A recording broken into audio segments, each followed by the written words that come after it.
নমস্কার, আমি তুহিনা। আজ আবার আরেকটি সিম্পল রেসিপি নিয়ে চলে এলাম। চলুন আজ আমি আপনাদের সঙ্গে ঘরোয়াভাবে কিভাবে আলু দিয়ে পুঁটি মাছের ঝাল বানাই সেটাই দেখাবো। চলুন রান্নাটা স্টার্ট করি। কিছু এখানে গ্যাস জ্বেলে নিলাম, কিছুটা সর্ষের তেল দেবো। আর আজকের রান্নাটা পুরোটাই সর্ষের তেলে হবে। এখানে কিছু পুঁটি মাছ নুন হলুদ মাখিয়ে রেখেছি। আর এই পুঁটি মাছগুলো সবগুলোরই পেটে না ডিম আছে। এই বর্ষাকালে বেশিরভাগ মাছেরই পেটে ডিম থাকে, খেতে ভালো লাগে। এরকম করে একবার পুঁটি মাছের ঝাল বাড়িতে বানিয়ে দেখবেন। হয়তো অনেকে জানে এরকমভাবে পুঁটি মাছের ঝাল বানাতে, আর অনেকে আবার জানে না। এটা তাদের জন্যই আমি শেয়ার করছি রান্নাটা। দেখুন পুঁটি মাছগুলো ব্রাউন করে ভেজে নিয়েছি, একটু কড়া করেই ভেজেছি আমি। এবারে একটা প্লেটে আমি তুলে নিচ্ছি। আরও যে পুঁটি মাছগুলো আছে সেগুলো আমি ভেজে নিই।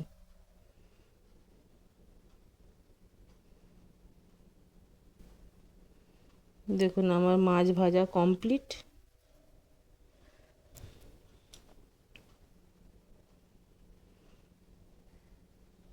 আপনারা বুঝতেই পারছেন পুঁটি মাছের সাইজগুলো বড় আছে, আর মাছগুলো সবগুলোরই পেটে ডিম ছিল। আরও কিছুটা আমি সর্ষের তেল দিলাম। এখানে 3 চামচের মতো সর্ষের তেল দিয়েছি। এখানে একটা তেজপাতা দেবো।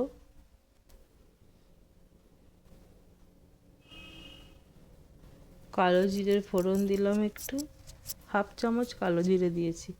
আর লম্বা করে কাটা আলু দিলাম।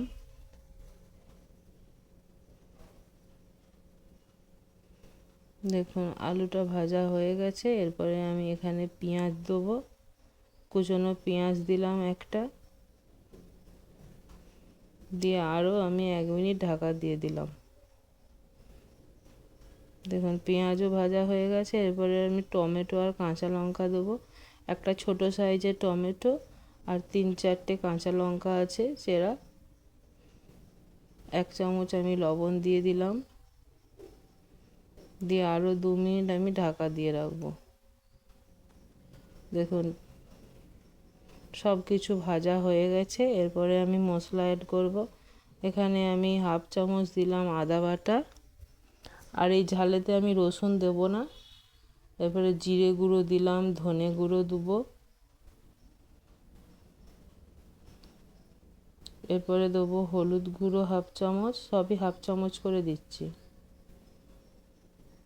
কাশ্মীরি লঙ্কা দিলাম 1 চামচ, টেবিল চামচ দিয়েছি। আর 1/2 চামচ দিলাম আমি লঙ্কা গুঁড়ো। অল্প জল দিয়ে এটা একটু ভালো করে কষিয়ে নেব।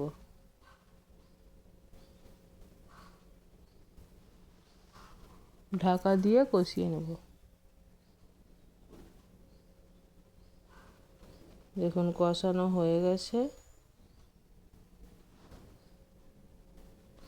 এরপরে আমি 2 চামচ সরষেকে একদম খুব লিকুইডভাবে পেস্ট করে নিয়েছি মিক্সিতে, ওটা দিয়ে দিচ্ছি।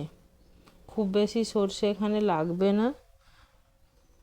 ওই চামচেরই আমি 2 চামচ সরষেকে খুব পাতলা করে পেস্ট করে নিয়েছি, ওটা দিয়ে দিলাম। দিয়ে আমি ঢাকা দিয়ে দিলাম 2 মিনিটের জন্য।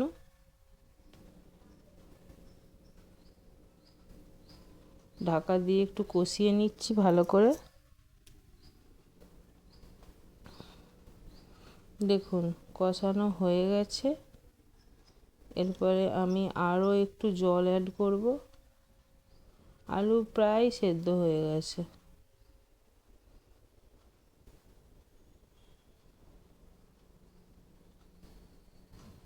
জল দিয়ে আরও আমি এখানে 2 মিনিট ঢাকা দিয়ে রাখবো।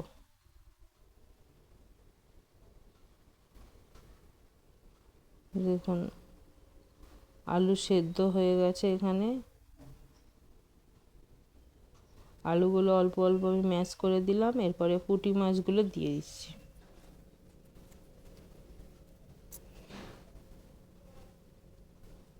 দিয়ে এটা আরও 2 মিনিট ঢাকা দিয়ে কুক করে নেব।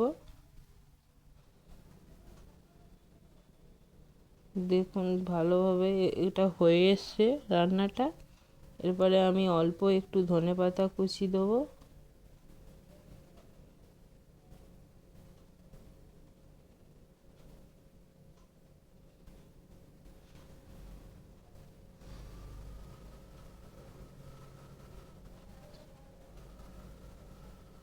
ঢাকা দিয়ে দিলাম আরও 1 মিনিটের জন্য। এরপরে গ্যাসের ফ্লেম বন্ধ করে দিলাম।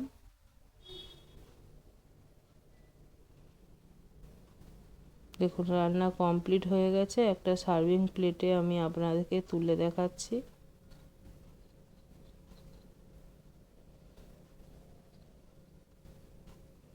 একটু বড় সাইজের পুঁটি মাছ পেলে এই রান্নাটা ভালো হয়।